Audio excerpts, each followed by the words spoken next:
Hello, আসসালামু আলাইকুম। হাসান স্বাগত জানাচ্ছি এখনকার ডোমেইন হোস্টিং সলিউশন টিউটোরিয়ালে। আপনারা যারা ডোমেইন এবং হোস্টিং কিনেছিলেন তাদের তাদের জন্য আমি 3 থেকে 4টা ক্লাস দিয়েছিলাম যে আপনারা কীভাবে ডোমেইন হোস্টিংগুলো সেট আপ করবেন, কী কোথায় পাবেন, কোথায় গেলে কি করতে হবে, এগুলো আমি ক্লাস নিয়েছি। আমি এখন শুনতে পাচ্ছি কেউ কেউ ডোমেইন পায় নাই, কেউ কেউ এটা নিয়ে অভিযোগও তুলতেছে। তো আমি সেই প্রেক্ষিতেই আজকে এই টিউটোরিয়ালটা বানালাম। সেটা হলো ডোমেন হোস্টিং যেখান থেকে কিনা হয়েছে তার একটা আইডি, পাসওয়ার্ড এবং ইউজার সব কিছুই দেওয়া হয়েছে ব্রিটেন ইউনিভার্সিটির এই যে আপনাদের যে গ্রুপটা আছে এটাতে এটাতে দেওয়া হয়েছে। এখন এইটাতে দেওয়া হয়েছে, কবে দেওয়া হয়েছে আমি দেখাই। এইটা হলো গ্রুপটা, গ্রুপের ফাইলে যান। ফাইলে যাওয়ার পরে একদম নিচে এসে দেখেন, অথবা নিচে না আসলেও হবে, উপরের দিকেও দেখতে পারেন, অথবা সি সি মোড, মানে এটা স্ট্যাটাস। আমরা যতগুলো ফাইল আপডেট করি, স্ট্যাটাস দিই, স্ট্যাটাসে ফাইলগুলো আপলোড করি, সবগুলো ফাইল এই ফাইলে এসে জমা হয়। এটা আপনারা জানেন নিশ্চয়ই, না জানারও কথা আপনারা। এখানে নিচে এসে দেখেন C panel S dot TXT, এই ফাইলটা 8 মার্চ 5টা 14 মিনিটে আপলোড করা হয়েছে ফেসবুকে। 8 মার্চ, আজকে হলো 23 এপ্রিল, তার মানে 1 মাস সামথিং ডেইজ আগে এটা কী করা হয়েছিল, আপলোড করা হয়েছিল, মানে আপনাদেরকে দিয়ে দেওয়া হয়েছিল জিনিসটা। এর আগে 2টা ক্লাস 3টা ক্লাস নেওয়া হয়েছিল শুধু এটা কীভাবে সেট আপ করবেন এটার উপরে। তো আপনারা এখন কেউ কেউ বলতেছে যে তারা ডোমেইন পায় নাই, এটা নাকি তাদেরকে দেওয়া হয় নাই। তাইলে এখন বলেন তাদের কি আদৌ কি দেওয়া হয়েছিল নাকি দেওয়া হয় নাই। এখন এটার জন্য হলো আপনি এটা ওপেন করবেন, করার পরে এইখানে আপনি আইডি পাসওয়ার্ডগুলো পাবেন। এই যে আইডি পাসওয়ার্ডগুলো আমি 2টা ইউআরএল দিচ্ছি, এই ইউআরএলটা ইউজ করতে পারবেন, এই ইউআরএলটাও ইউজ করতে পারবেন। এখন আসেন, আপনি যখন এই ইউআরএলটা ইউজ করে আইডি পাস দিয়ে, আইডি ইউজার এবং পাসওয়ার্ড দিয়ে সি প্যানেলে লগ ইন করবেন, তখন ফাইল ম্যানেজারে যে দেখেন কে কে ডোমেনগুলো অ্যাড করছে।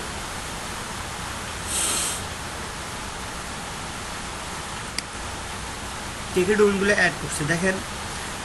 এটা হলো কি, আলিফ আলিফ আজকে অ্যাড করছে, অলোক ঘোষ আজকে অ্যাড করছে। এই যে আমি এটা একটা ডোমেন আমি কিনছিলাম, আপনাদের সামনে এটা অ্যাড করা হয়েছে 9 মার্চ অ্যাড করা হয়েছে। তারপরে এটা অ্যাড করা হয়েছে 21 এপ্রিল। তারপরে এইচডি মিজান ইনফো এটা অ্যাড করা হয়েছে 7 এপ্রিল। ইফরাত ইনফো এটা 12 এপ্রিল। তারপরে কি জান্নাতুল কাউনাইন এটা 12 এপ্রিল। জুনিয়া এটা 7 এপ্রিল। যে ইউ সবুজ এটা 7 এপ্রিল। মানে যারা যারা ওই দিন ক্লাসে ছিল সবাই কিন্তু এটা করতে পারছে। এবং দেখেন আরও আছে, টেক আজহার এটা 21 এপ্রিল।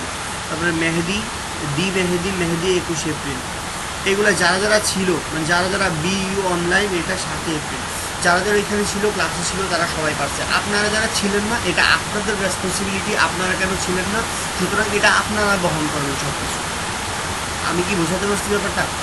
ওকে ফাইন, অনেক কথা বললাম, এবার আমি আবার দেখাই দিই আপনারা কীভাবে এটা অ্যাড করবেন। আপনার ডোমেন নেমটা নিশ্চয়ই আপনি জানেন, আপনি যেটা আমাকে দিয়েছিলেন কেনার জন্য এটা নিশ্চয়ই জানেন। ওই ডোমেন নেমটা নিয়ে সি প্যানেলে ঢোকার পরে এখানে এসে অ্যাড অন ডোমেন, এই যে অ্যাড অন ডোমেন এটাতে ক্লিক করবেন।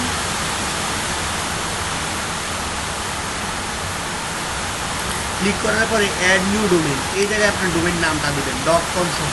ধরেন আমি এক্সাম্পল EXAMPLE.com, আমার ডোমেনটা এমন, এইভাবে নামটা দিবেন। দেওয়ার পরে এইখানে অটোমেটিক হয়ে যাবে, এটাতে ক্লিক করলে অটোমেটিক হয়ে যাবে। অ্যাড অন ডোমেন করে দিলে ডোমেনটা অ্যাড হয়ে যাবে আপনার সার্ভারে।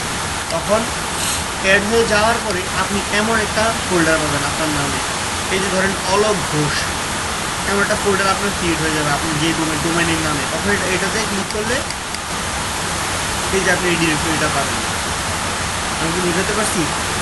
আর সবাই দেখেন, আর যারা যারা সমস্যা হচ্ছে তারা আমাকে জানান, আমি সলভ করে দিব।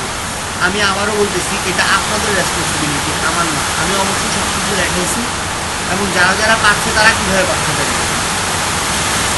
অবশ্যই দেখেন, যাদের সমস্যা আপনার যোগাযোগ করবেন, আমি ব্যবস্থা ঠিক করে দেবো। আসসালামু আলাইকুম।